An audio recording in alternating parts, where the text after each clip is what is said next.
Peace and blessings. Once again, we have the privilege of being right back here at the noonday hour to pause and put forth some praise and petition to the God we serve. And so, as always, I bring you greetings on behalf of the president of the National Alumni Association, that being Mr. J.R. Redmond, as well as the president of the university, Dr. Gerald Briggs. And of course, my name is Reverend Anthony J. Brownlow, and I am the national chaplain for the Alumni Association. Well, folks, of course, this week we have an interesting topic that I'm sure will speak to your spirit. And the particular theme is I'm in the waiting room. Again, I'm in the waiting room. Jonah, the first chapter and the 17th verse. And the text reads as follows. Now the Lord had prepared a great fish to swallow Jonah, and Jonah was in the belly of the fish 3 days and 3 nights. And now the Lord had prepared a great fish to swallow Jonah, and Jonah was in the belly of the fish 3 days and 3 nights. Again, I'm in the waiting room. Jonah, the first chapter, the 17th verse. May the Lord add a blessing to the reading, the hearing, and doers of God's rich and profound word. Well, folks, it is always an interesting sort of thing to consider when you wrestle with this very familiar text, and that being Jonah, the first chapter, the 17th verse. I'm sure I don't know too many people that if you had some degree of affiliation with the church space, this text resonates with you. Well, folks, it is this moment where Jonah finds himself situated in the belly of a fish. Well, but folks, if you have any context or you recall any context, God had come to Jonah and asked Jonah to go in one direction to Nineveh, and Jonah made the executive decision to go in another direction. And so here Jonah finds himself after the seas had been, created in a topsy-turvy way to the point that he finds himself being thrown overboard, making the request to be thrown overboard. And of course, the fish swallows him. Well, folks, here it is, dark, stationary, mysterious, and all Jonah can do is sit there for 3 days, right? And I'm sure Jonah had questions, but Jonah reflected, thinking, I probably should have just gone in the direction that God suggested that I, go. I probably need to do some things a little bit differently than I have been doing in the past, right? I'm sure he had all kinds of questions, wondering what the outcome was going to be, because here he finds himself in the belly of a fish. Well, folks, I like to suggest that this particular situation can be compared, or compared, or a parallel to entering a waiting room. In fact, I'd say if you've ever gone to your doctor, you have to go, and of course your appointment may be at 11, but there are some instances that you could be on time, you could check in on time, but you got to sit there and wait. And I don't know if you're like me, but there have been some moments where I've had to wait. And I've actually had the privilege of just looking around that space. And before you know it, an anxiety comes up in me because I am looking at my surroundings, and there tends to be on some occasion some really sick people in that space. And I'm wondering what's going on with them. And then I start wondering if something's going on with me. And then I start asking myself, have I been doing all the things I was supposed to do since the last time I visited my doctor. But you have to be patient in the waiting space, right?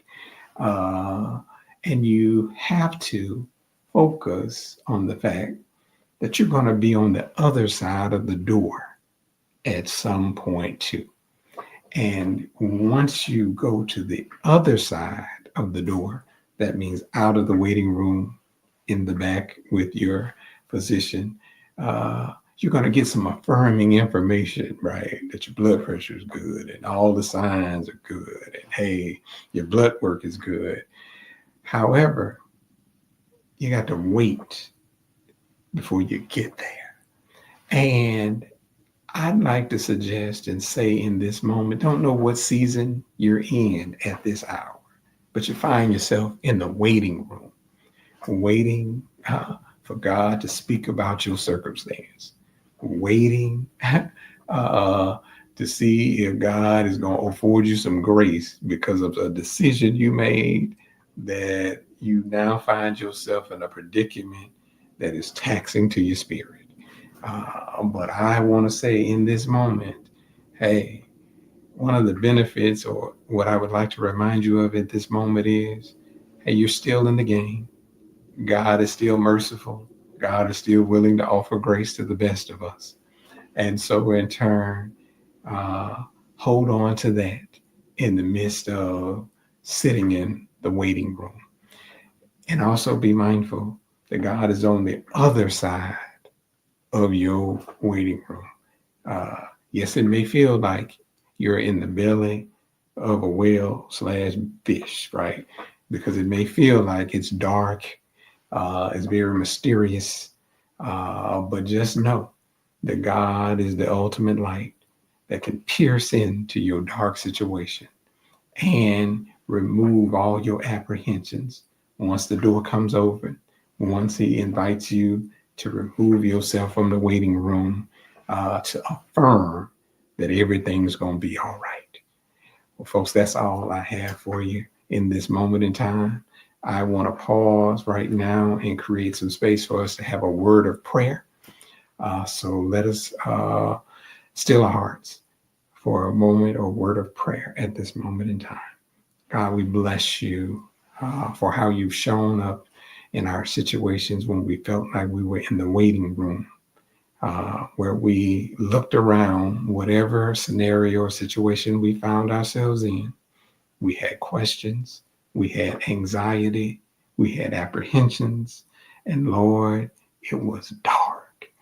And so, God, here we are, thankful that even in the waiting room, your divine presence is there as well.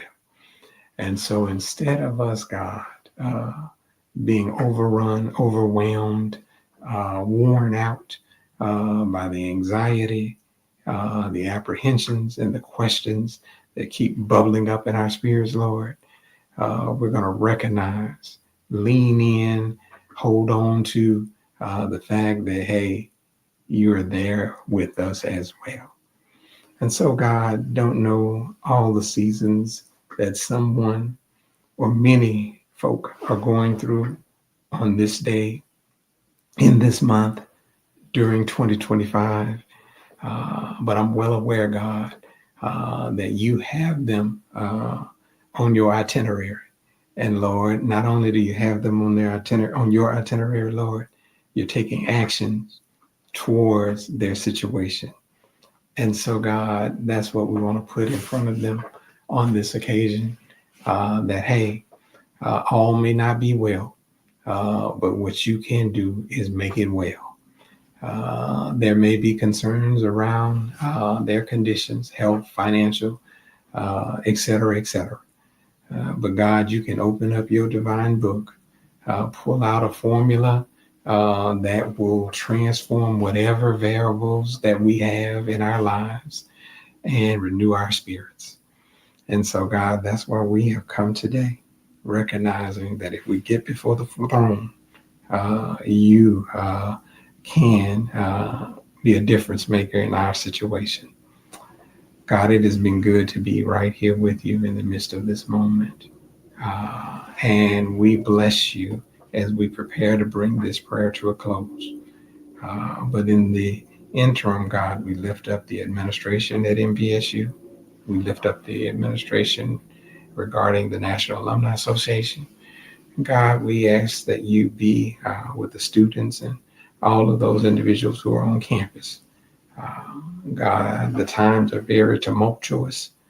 And so, Lord, would you consistently reach out your hand and grab our right hand and pull us through this moment.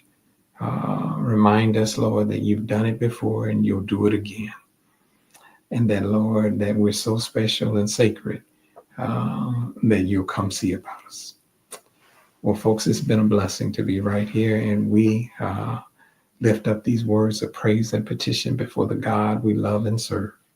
Amen. Well, folks, it has been a blessing to be right here with you. We look forward to seeing you right back here, same place, same time next week. But be mindful to keep asking, to keep seeking, to keep knocking. The God that we serve is not in the business of having a deaf ear to your concerns. Know that on this day, that you can put your hand in God's hand and be okay. Be blessed.